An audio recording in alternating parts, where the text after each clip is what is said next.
धीरेन्द्र शास्त्री का भाई अब किसी कीमत पर नहीं बचने पाएगा।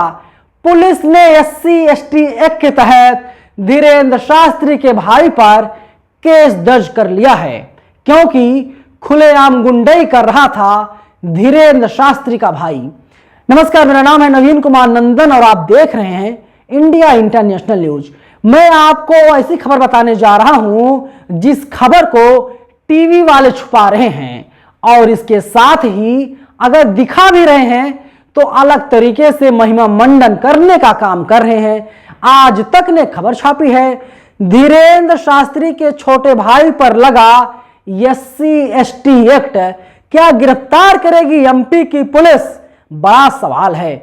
आज तक आगे लिखता है, मध्य प्रदेश की छतरपुर जिला पुलिस ने बागेश्वर धाम के पीठाधीश्वर धीरेन्द्र कृष्ण शास्त्री के छोटे भाई सौरभ उर्फ शालिग्राम गर्ग के खिलाफ SC/ST एक्ट के तहत केस दर्ज कर लिया है।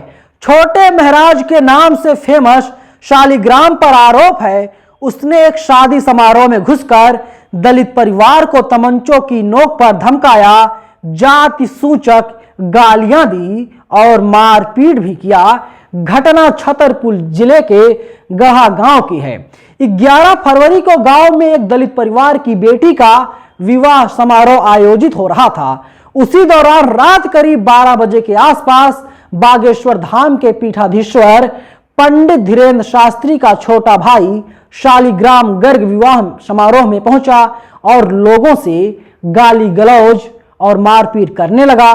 इस दौरान सिगरेट मुंह में फंसाए और शराब के नशे में शालिग्राम ने महिलाओं से अभद्रता की और देसी कट्टा दिखा करके जान से मारने की धमकी भी दी। इसके साथ ही उसने कई बार हवाई फायर भी किया। शादी को रोकने की कोशिश की, जिस कारण से बाराती दहशत में आ गए और खाना पीना खा करके अपने गांव अकटोहा लौट गए। आप सोचिए हौसले कितने बुलंद हैं। ये जो शालिग्राम गर्ग है, जो धीरेन्द्र शास्त्री का छोटा भाई कहा जा रहा है, लोग इसे छोटे पंडित के नाम से भी जानते हैं और इसे लग रहा था कि उसके भाई की पहुंच ऊपर तक है, यानी मामा शिवराज सिंह चौहान जो मध्य प्रदेश के मुख्यमंत्री हैं, क्योंकि मामा शिवराज सिंह चौहान भी कई दफा जा चुके हैं। ये बागेश्वर धाम वाले जो पाखंडी पुजारी है, जो मध्य प्रदेश के मुख्यमंत्री मामा शिवराज सिंह चौहान, वो कई बार बागेश्वर धाम वाले बाबा के प्रोग्राम में जा चुके हैं। जो मध्य प्रदेश के पूर्व मुख्यमंत्री कमलनाथ, वो भी गए हुए थे और किस तरीके से वहां से जो तस्वीर सामने आई थी, कमलनाथ नीचे बैठे हुए हैं और जो बागेश्वर धाम का ढोंगी है, पाखंडी है, मनुवादी है, ब्राह्मणवादी है, इस सोफे पर बैठा हुआ था साहब। हालांकि खबरें नहीं है, खबरें है कि जो भी गलत करेगा वो किसी भी कीमत पर अब नहीं बचने पाएगा, क्योंकि देश हमारा संविधान से चलेगा। पाखंडी धीरेन्द्र शास्त्री के कहने से नहीं चलेगा। देखिए, दिलीप मंडल ने ट्वीट किया था 21 फरवरी सुबह 10:08 पर, मध्य प्रदेश पुलिस को बागेश्वर धाम पर छापा मारकर इस बात की जांच करनी चाहिए वहां कितने अवैध हथियार हैं। सारे अवैध हथियार जब्त किए जाएं। इस घटना के बाद वहां के नागरिकों में भय का माहौल है। इसके अलावा भीम आर्मी के चीफ चंद्रशेखर आजाद ने भी ट्वीट किया है, बागेश्वर मामले में पुलिस फौरन अपराधी को गिरफ्तार करे। संविधान और कानून को किसी पाखंडी के दरवाजे पर ठिठकना नहीं चाहिए। FIR में गुंडे की भाषा देखिए। इसकी अगर 48 घंटे में गिरफ्तारी ना हुई तो हम अगले कदम का ऐलान करेंगे। समाज के सम्मान और स्वाभिमान के साथ कोई समझौता नहीं होगा। इन लोगों को लग रहा था क्या कि बीजेपी के तमाम नेताओं से इनके तार जुड़े हुए हैं। बीजेपी केंद्र में है, मोदी जी प्रधानमंत्री हैं, नरों में सबसे उत्तम कहे जाने वाले आदरणीय माननीय नरोत्तम मिश्रा जी मध्य प्रदेश के गृह मंत्री हैं, शिवराज सिंह चौहान जी वे मुख्यमंत्री हैं, कोई कार्रवाई होगी नहीं। लेकिन सुनो धीरेन्द्र शास्त्री पाखंडी, देश संविधान से चल रहा है और देश संविधान से चलेगा।